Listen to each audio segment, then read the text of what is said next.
Welcome to this recorded seminar on developing holistic approaches. This session complements what you've already seen with Sophia Amin, which is examples of what her school is doing. And in this session, we're going to unpack a little bit of the research and the theory behind some of the new approaches with multilingual learners. So we're really looking at kind of bringing together all of the learning we've done so far over this course. That's been quite comprehensive in lots of different in lots of different ways. But now, how do we create systems that integrate all of this kind of new knowledge that we have about working with multilingual learners?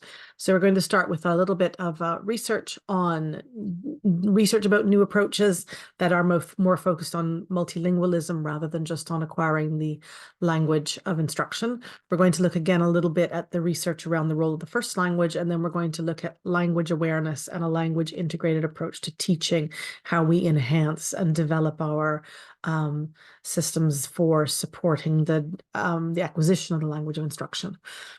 So we're going to start with a little video. I'd like you to pause and just click the link. It'll take you to YouTube, and you'll be able to watch the video on your own. And I'd like you to just take a few minutes to watch it and then to maybe write down some reflections about the experiences of the little boy in the video who is a multilingual learner developing English at school. So you can pause the video now, pause this video now to go watch the other video.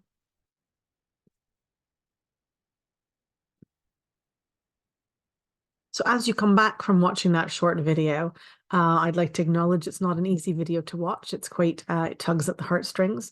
But I really like to start this kind of final content session with a reflection on why we're doing this work. And I think that that video really encapsulates why we're doing this work, that it's so important that we recognize the wide range of challenges of being a child learning the language of instruction at school, and what a difference we can make when we support them well versus when we just expect them to assimilate and do their best. So we're going to ask the question now, is there a better way? How can we meet the linguistic, academic, emotional, and cultural needs of our multilingual students? And what would need to happen in schools to make this possible, feasible, and reality?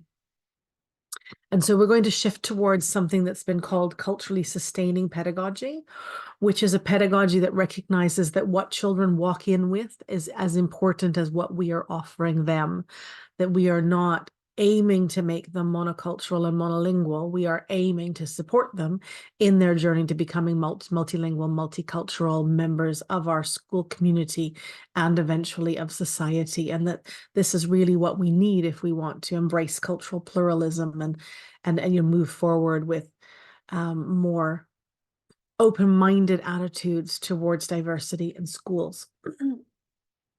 So what do we need to do to get there? In a school, the first thing we need to do is understand our learners and know what are the challenges for them. The second thing we need to look at is developing systems and practices. How can we adapt our curriculum to meet their needs, and how we can adapt our pedagogy?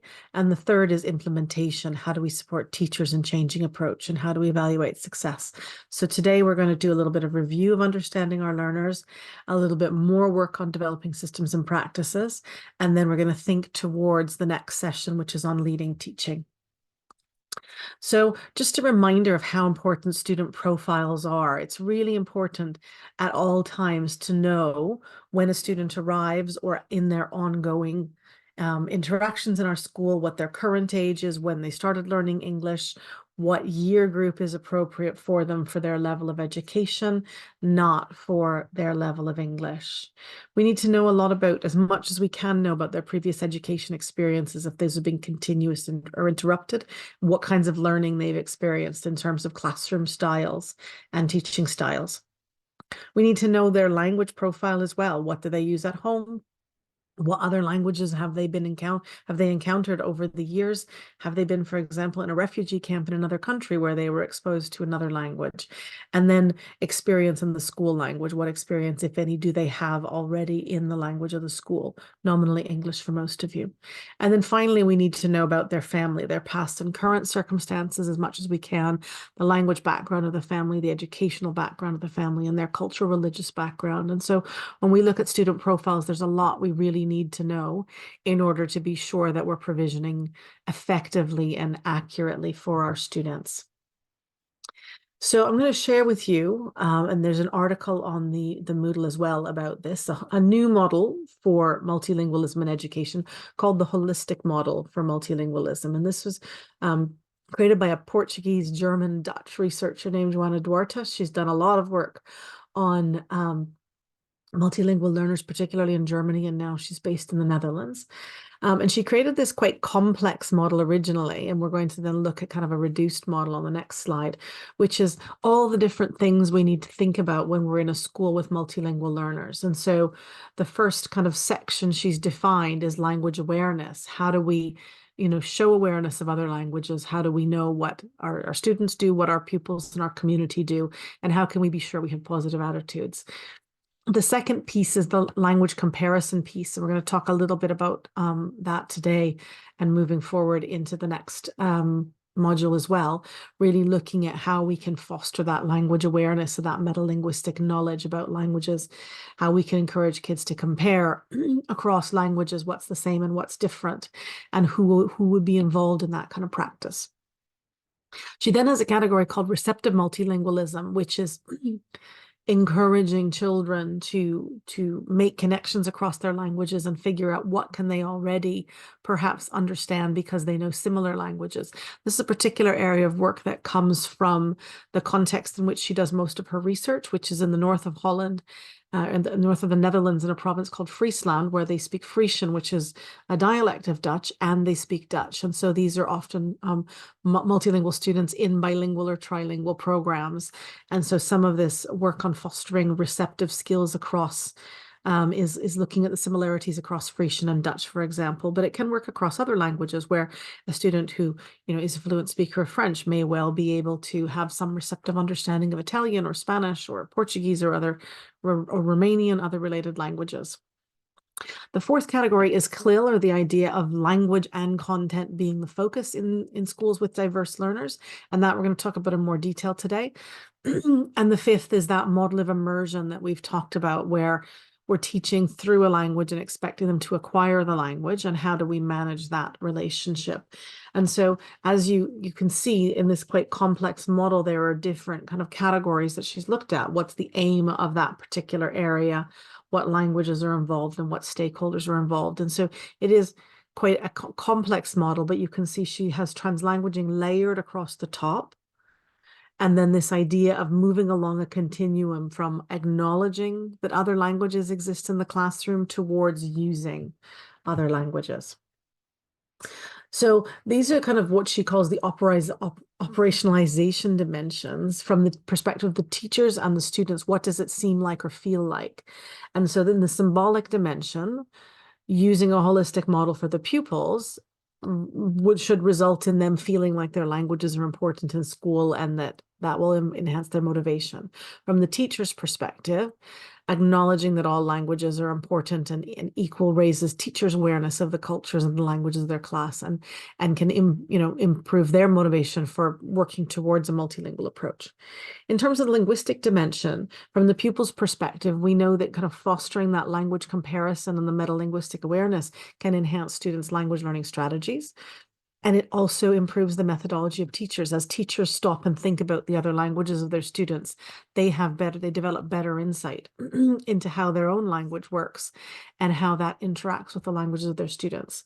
And then finally, in the cognitive dimension, we know, again, as we've mentioned, learning can happen in any language and be bridged to the other. And so engaging in learning that's really deep and meaningful for students across the curriculum will support the cognitive engagement of students before they're able to do that in the school language. And then from the teacher's perspective, that supports higher understanding of the curriculum. And then teachers also then can develop a better understanding of how critical language is in learning. And that, we can't just expect students to learn without the adequate language skills to do so. And so you can look across these dimensions and think, what's the impact on the students and what's the impact on the teachers, and how do we go about maximizing those two areas? So a lot of this is linked to this idea that when children come into schools, we often conceptualize of them as language learners, and we think about the fact that they are not necessarily just multilingual, but also learning a new language. And so we focus on this idea of our job is to teach them the new language, whether that's Dutch, whether that's English, whether that's French, whatever the language of instruction is. But actually, there's a lot of other things going on for these students as well that can be illuminated, that can be alleviated, that can be moderated and mediated through that holistic approach. So, for example, students need to learn different classroom styles. Coming into a school in a different part of the world, for most kids means readapting to what it means to be in a classroom. What do classroom tasks look like? What is the relationship between the teachers and the students like? What are the different aspects of being a student in a new school? We know that there's a lot of content that students need to learn, and so we need to know, what do they already know? We know that some children have to learn a new time concept. So being on time is a cultural construct, and it doesn't mean the same in different cultures to be on time. And so children may come in and have behaviors that seem to be not in line with our school simply because they don't understand what being on time means for us. And they need to learn new customs. What do we do with our shoes? What do we do with our coats? Where do we put how do we have lunch together? All of those kind of cultural customs that are a part of schooling will be new to students who come in from different parts of the world. And so in particular, the classroom style, the new time concept, and the new customs, if we don't induct students in a really holistic way into our classroom communities, those can come through as behavioral issues. So they're not on time, they don't know how to line up, they don't sit still in their desks. All of these things that they may simply not know are important in the new context will be labeled and identified as, oh, that child has a behavior problem. And so we really need to carefully be sure that we're taking an inclusive community approach with new students. And through all of these layers of challenges, all students really want to do in a new school is make friends. That's their kind of drive, is to make friends. And all these other aspects of their experience may hold them back in trying to make friends because they've got so many other things they're working on. And so we really need to think carefully in this idea of a holistic approach about how we induct students into our communities of practice in school, how we help them feel comfortable and at home and visible, and how we help them understand what it means to be a member of our community. And so our learners' affective needs, what they need from teachers is some understanding of their linguistic and cultural background. So teachers, it's really good for teachers to know a little bit about the languages of the students they're teaching. You don't have to know everything, but it's good to know, if they use the same script, if they write in the same direction, if they, do things in similar ways or different ways. It's also good to have some cultural knowledge, to be aware of areas in which children may find their new school challenging. So for example, students from some parts of the world don't like to take their shoes off and show the soles of their feet to other people because that's considered quite private and would be rude to do at school. And so if we're saying take off your shoes and sit in a circle, that may be kind of culturally challenging to them. They need overall positive interactions about their identity and their competence as speakers of a language, not only as learners of a language. They need to be seen by their teachers, and they need support for integration in ways that are holistic, not just integration into the content, but integration into the community. Okay, so all of our students walk into our classrooms with their own culture, and that may not be straightforward. They maybe have parents from different places, or they may have journeyed far to get to us, or they may have, lived in many different places. And so we can't necessarily just say, oh, that child is X, and so their culture is X. And through their cultural experiences, they've developed their own identity, who they see themselves as, and who they want to be, and what they want to be like. And they also have a lot of prior knowledge. They also know a lot of things, but all of these are only visible to us through the language of the school, unless we're making efforts to make sure we get to know them before they are able to communicate with us as easily in the school language. And so really we need to make sure we know our multilingual learners as well as we know our students who share the same language and culture with us, because without that piece, we're not really an inclusive educational environment. So we're just going to do a little review of the importance of the activation, if you will, of students' home languages or first languages in education in different ways. And so this is all research from a particularly good paper called The Role of L1 in English Medium Instruction. The paper has been uploaded to the Moodle. You can read it. And this great quote from Patsy Lightbaum, which we've already seen. And so going back to this research that we've looked at already, where we know that students have linguistic, academic, and well-being impacts from being able to access their education at least partly through their L1. What does that mean for our schools? So the first piece, in terms of language proficiency and academic achievement, ensuring that children's L1 is maintained and developed alongside the school language is associated with better acquisition of the school language, beneficial outcomes in other areas, and of course, really importantly, higher proficiency in their own language as well. And again, that's the target. We want them to becoming multilingual, not just becoming monolingual in the school language. So from research to practice, I'd like you to think about your school context. Does your school or educational context have any policy in place regarding the use of the student's first language?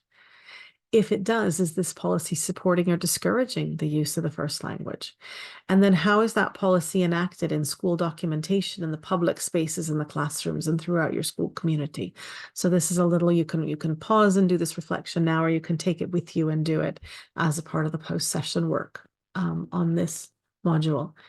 The second really piece of important information is that bilingual programs have better outcomes than monolingual programs because they do exactly what that previous research suggests they should. They support the continued development of the first language. So they allow better access to the curriculum immediately, and they scaffold the development of English over time. So where feasible, we need to think about, is our school a good fit for a bilingual program? So that means if you have large percentages of students who share the same first language, enough to create a class or two halves of two classes, is there a way to develop a model that will actually really explicitly through the curriculum support the L1 of the students? So that would be in contexts that have linguistic diversity at a lower level. So, high numbers of speakers from the same L1 background. Non-bilingual programs benefit when the first language is supported. And so if a bilingual program isn't the right fit for us, and very often it's not because the levels of linguistic diversity wouldn't make it feasible or even desirable, then we can think about structured use of the first language as a teaching tool, which can help support those linguistic and academic developments that would be found in a bilingual program. In terms of engagement and motivation, we know that early and sustained provision of first language support improves student engagement and motivation. And so this is particularly important for our younger learners who are coming in still developing in their first language, also not necessarily really understanding the multilingual context they find themselves in.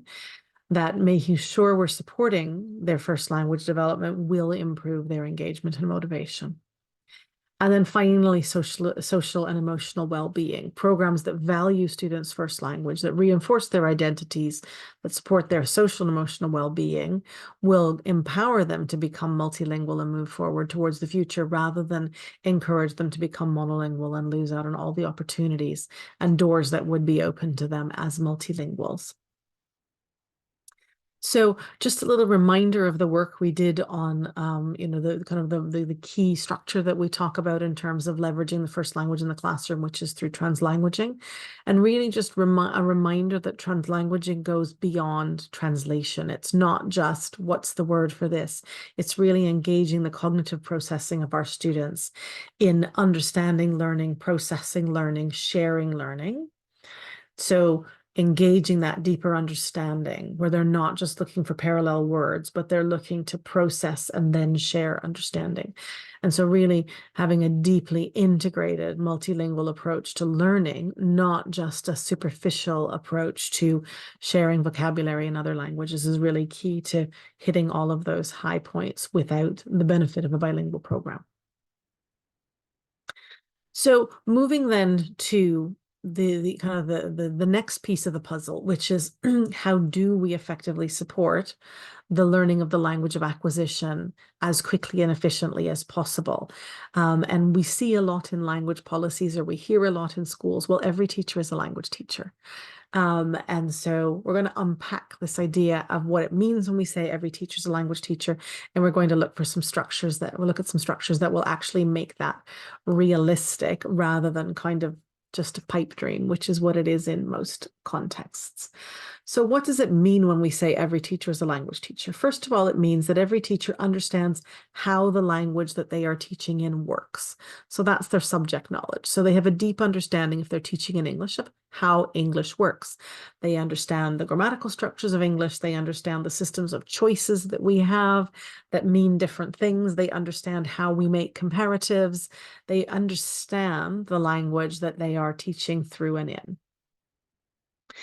We also know that being a language teacher requires being able to explain how language works. So beyond just knowing how to make effective comparisons in English, I am taller than you, we need to be able to explain to other people the rules, the guidelines, the choices we have. So we need to be able to explain that a word with one syllable like big takes er than, bigger than, to make a comparative. But a three-syllable word like beautiful takes more than, more beautiful than. That's our subject knowledge as well, being able to explain how language works. We also have then knowledge that links our subject knowledge of the language we're teaching and our pedagogical knowledge, which is being able to look at our content, our curriculum, and think about the language that is necessary for learners to access and use in order to access that content fully. And so I call that being able to find the language in a lesson or in a unit or topic. And then finally, we know that you need that pedagogical knowledge of how to scaffold learning and assessment based on language level, how to explicitly teach to language, how to assess effectively through, with, and aside from language. So you can see that actually that catchphrase, every teacher is a language teacher, requires quite a lot of knowledge, both subject knowledge and pedagogical knowledge. And I think we can see from this how unfair it is to state that every teacher is a language teacher without ensuring that every teacher has the professional development they need to make that realistic. And so I think actually what we mean is every teacher is a language model. And that's true. If I'm teaching in English, I'm modeling English to my students, but I'm not an English teacher unless I'm actually unpacking the English as I go and explaining to them explicitly how to make choices and explaining to them how to develop accuracy. And so while we can say that every teacher is a language model in schools, I think we have a long ways to go in most schools before we can say every teacher is a language teacher. So one thing that we can do, should do, need to do is help teachers develop language awareness. So language awareness is knowledge about language, how it works, and that conscious understanding of language learning, language teaching, and language use across the curriculum. So it's that subject and pedagogical knowledge we need to build to make every teacher as a language teacher true. And so it requires three things: understandings related to knowledge about language, so the forms, the functions, the phonology, the vocabulary; knowledge of language, how to use it effectively in different situations; and pedagogical practices, the teaching of language. And so many teachers have knowledge of language. They can say, oh, no, that's not how you do it like this. Not as many teachers have knowledge about language. And I would say few teachers have the pedagogical practices required unless they are trained language teachers. And so really we're looking at how we can infuse for our teachers knowledge about language and the pedagogical practices to marry up with their own knowledge of how their language is used, which is what we have innately, but isn't explicit, or often we're not able to explain it. And so teaching for language development requires some kind of model of language integrated teaching. This is called different things. I call it language integrated teaching. It's also called language across the curriculum. It can also be called, you can call it CLIL if you want, content and language integrated teaching. And really there are four steps. First of all of the teachers need to understand their multilingual learners. That's the bottom line. They have to understand the challenges for multilingual learners so that they have the why of the practice we're going to support them in acquiring. The next piece is identifying the language aspects of a unit or topic. All teachers need to be able to think through, if these are my learning objectives in a unit, what are my language objectives? And then integrating those language objectives into their planning and into their teaching. So if they're doing a unit that requires students to make comparison, they're integrating focus on comparatives and superlatives into their teaching, explicitly modeling, eliciting, practicing to allow students to have the engagement that they need to meet the language objectives at the end of the unit, much as we've scaffolded students towards meeting the content objectives. So what that means essentially is the core of language integrated teaching is alongside our learning objectives, we set language objectives. Okay. And so this really is linked to there's a kind of a whole body of work on immersion, which shows that even when immersion is our model, we need to include systematic and explicit language instruction that is linked to students' communicative needs. So it's not about having a grammar class twice a week where somebody else teaches them grammar. It's about knowing that if we're teaching a unit about the ancient Romans, students need to know how to use the past tense, because we have to use the past tense to talk about the ancient Romans. So systematic means every teacher's doing it. Explicit means we're talking about how language works. Linked to students' communicative needs means it's driven by our curriculum and not by an external scheme of work that teaches grammar as a kind of a linear thing. Okay, so planning for language growth across the curriculum starts with the way any planning starts. You complete your learning objectives, you design or identify your summative assessment, and then you identify the language needed to successfully complete that summative assessment, which allows us then to build in the necessary language support in class with our EAL teachers at home and content support to bridge from objectives to assessment. So again, this is the new piece. Not only do we have learning objectives, but we have language objectives that sit alongside them that support our students in not only accessing that content, but ultimately in being able to be effectively assessed on that content at the end of the unit. So how do we go about doing that? There are different kinds of things we need to think about. A lot of times when we say to teachers, you need to build language into your units, they think about key vocabulary. So keywords, so, photosynthesis and plant and stamen and pistil and leaf and all of those different parts. Those are essentially the bricks of academic vocabulary. So words are bricks, but just teaching words isn't enough. What we need to teach is the academic discourse, which is the glue that holds it all together, and what we call functional skills. So I'm going to talk to you about language functions and how they work, because I think that for me, they're the most important thing that we can build into our curriculums in terms of building that academic discourse. So language functions come from an area of research called systemic functional linguistics. And functional linguistics is focused on thinking about grammar, syntax, and textual structures as linked to a specific purpose in language.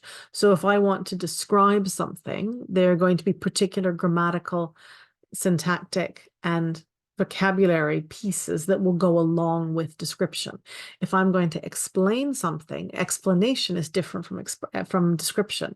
If I'm going to evaluate something, evaluation requires different language than description. And so essentially it means shifting away from thinking about grammar as a series of rules to grammar as a resource for conveying meaning in different ways. And so, for example, I can say the sentence, I knocked over the glass of wine, and that's a grammatically correct English sentence. I can also say the glass of wine fell over. That is also a grammatically correct English sentence. How would I choose one or the other? They have very specific uses. So the glass of wine fell over means I don't want to take the blame for knocking it over. If I say I knocked it over, I'm happy to take the blame. And so again, if we think about grammar as a set of rules, we would think there's one right way to make that sentence. There's not. There's more than one right way. The way we choose depends on what it is we want to express. Okay. So I've taken some information from a document that was created by Tower Hamlets, which is a borough in London that has up to 97% EAL students. They've created a wonderful language functions resource document, which you'll be able to find. That unpacks these 12 main functions of academic language into different levels. And so you can see how you can look at your curriculum and you can decide, well, in this particular unit, we're doing a lot of deduction, or we're doing explanation, or we're doing hypothesis. So it helps you think about the functions that are connected to different learning. And I'm going to show you how it works. In the particular document that they created, they do it by year group. So reception year 1, year 2. I've actually changed that to levels because it doesn't matter how old you are when you come to English. You're going to start at a kind of a basic level. So we're going to look at a language of argumentation and see how we can shift students from a basic level all the way up to an academically proficient level. So at the very beginning, the language of agreeing and disagreeing is quite basic. I think, I don't think, I like, I don't think, I like, I don't like. And then people might ask us questions. Why do you think that? Or why do you think this? Okay.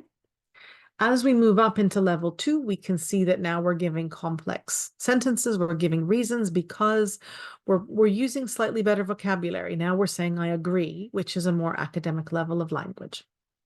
Moving up to level 3, where again, we're improving our vocabulary around the structure of argumentation. So we're starting to say however and also, so to, can't contradict.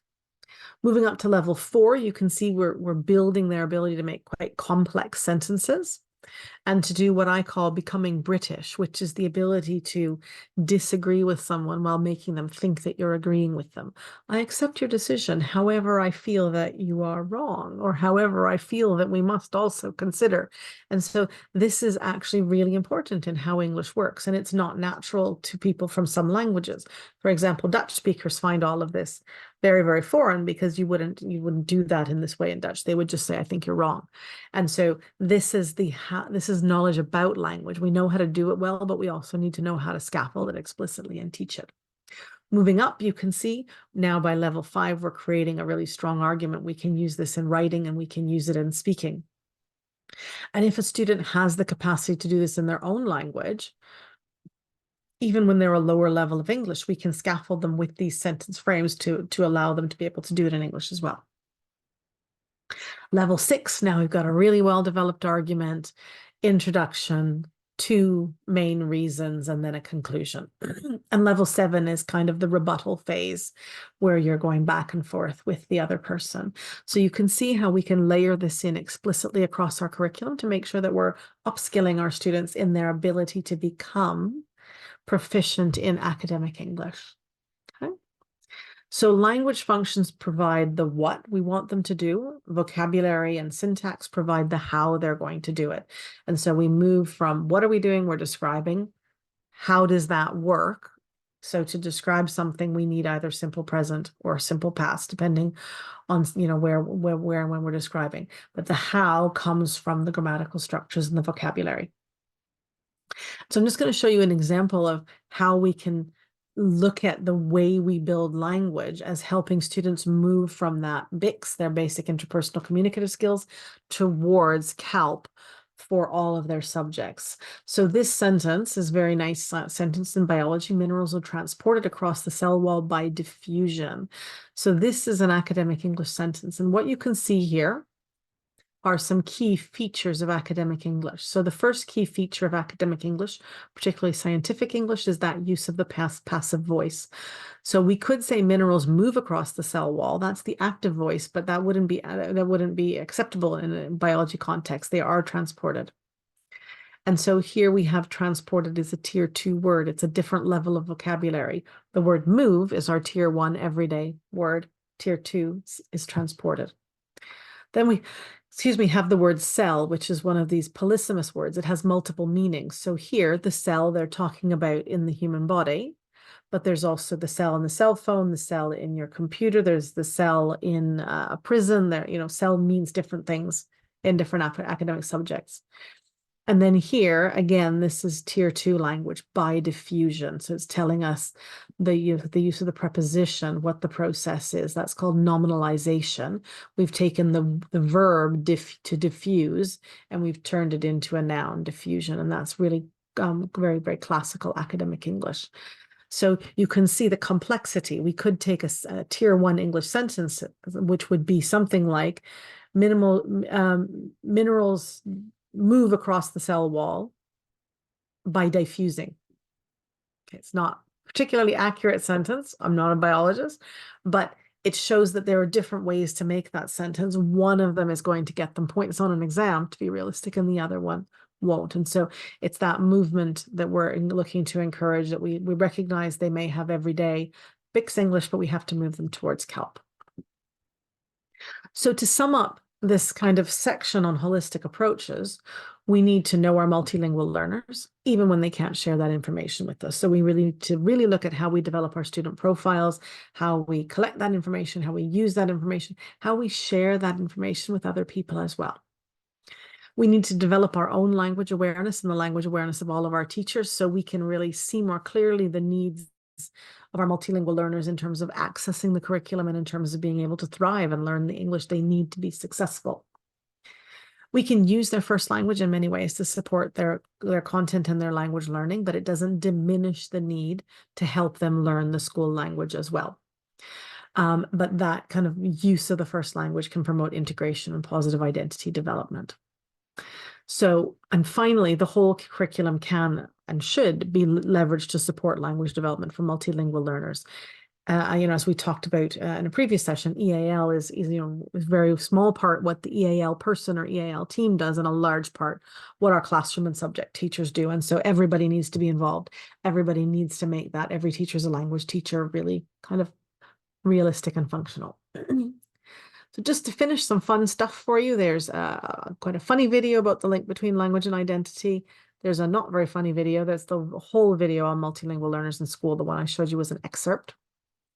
On the post-session work, there's a translanguaging interview with Joanna Duarte and Miriam Gunter van der Meij about their holistic model, and some people you can follow on Twitter if you're still on Twitter who showcase good practice. Thank you very much once again, and I hope you enjoyed this session. See you in the next one.